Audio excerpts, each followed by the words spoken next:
Game 2 as soon as we get that hosted. Remember, you can go over to twitter.com and go to twitter.com/8mejp, twitter.com/day9tv. Go ahead and retweet that Reddit post. Send us questions. Send us who you would like to win here. Who are you cheering for? We always love interacting with the fans. We might even pull some questions in just a little bit. But the game is almost close to being started. Looks like both of them say good luck, have fun, and good game. There's the match starting. It's going to be Shakura's Plateau. I know a lot of Zergs do enjoy this map because it's almost guaranteed that the Protoss will early expand, and as a result, almost guaranteed that the Zerg can get up 3 bases fast. Huk, though, likes his own 3-base build. Here we go. EG Idra spawning as the blue Zerg over here at the 11 o'clock position.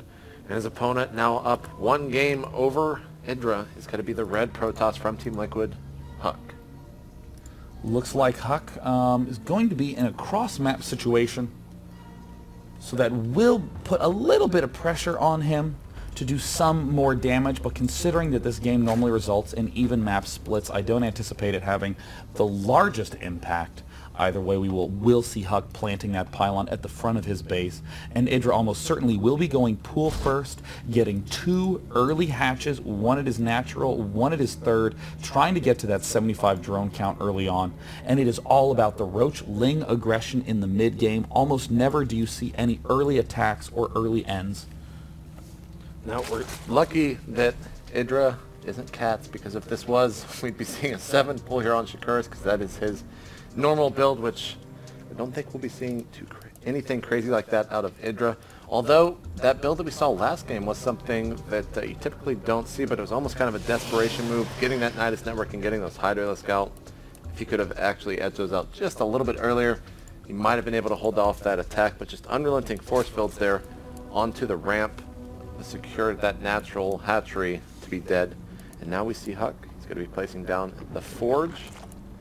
He's going to wait just a second. He did see that the pool was only just now started, so he's more than happy to return those minerals, head back down, and then build a delayed forge. We even saw TT1 build it as late as 17 food.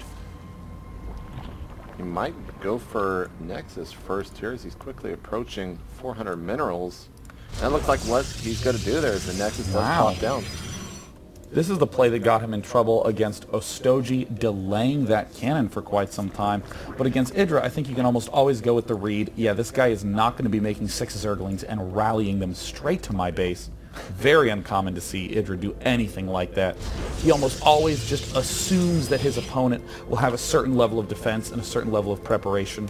And we see a player like Huk exploiting that kind of assumption in this game. Second pylon going down right next to the forge. Going to be seeing a cannon here as well as a gateway. As soon as that forge finishes, hatchery going down at the natural out of EG's Idra. And only 2 Lings in production while he's using the rest of the larva for those all-important drones. Queen about halfway out as well. No gas just yet, so definitely going to be seeing, like you were talking about, that 3 hatch, Sean.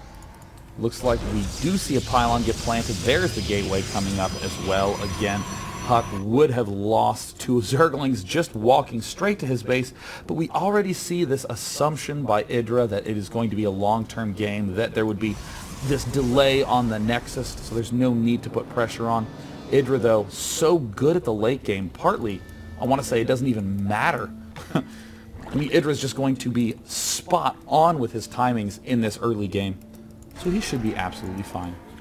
See 2 gateways at the ramp of Huk. He probably will cancel this second gateway and build a Cybernetics core as soon as that first one finishes, or he might decide to keep it. We'll have to wait and see. Just nothing but drones right now coming out of Idra, now up to 21 drones, 23 probes for Huk. 3rd hatchery going down.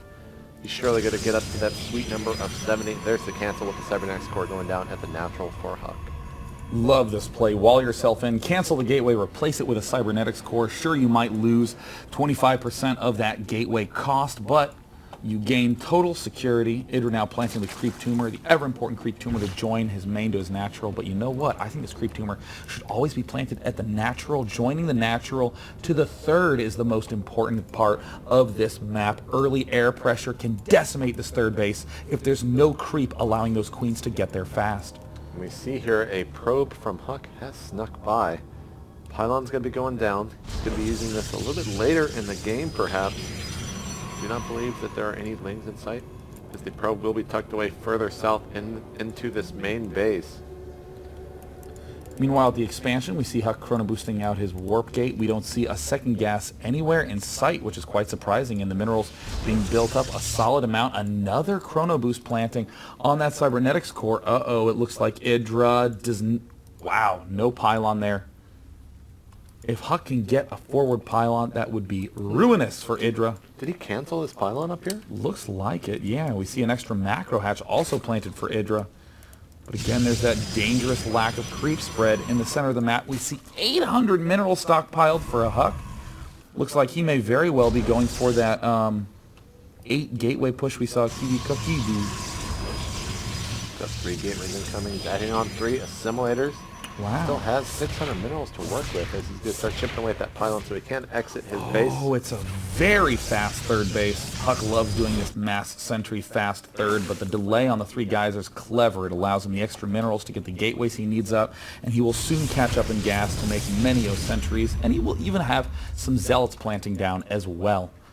Idra already at 48 drones, only 8 lings on the map right now. Very passive game from both players, trying to get their econ up and running. 42 probes in production there for Huk. Or excuse me, out on the map for Huk. He's not producing 42 probes. Overlord's going to try ahead and get into the main, but he's not going to be able to see too much. But another one over here on the other side is sneaking in. We'll see 2 gateways, but the Stalkers are going to make quick work of that.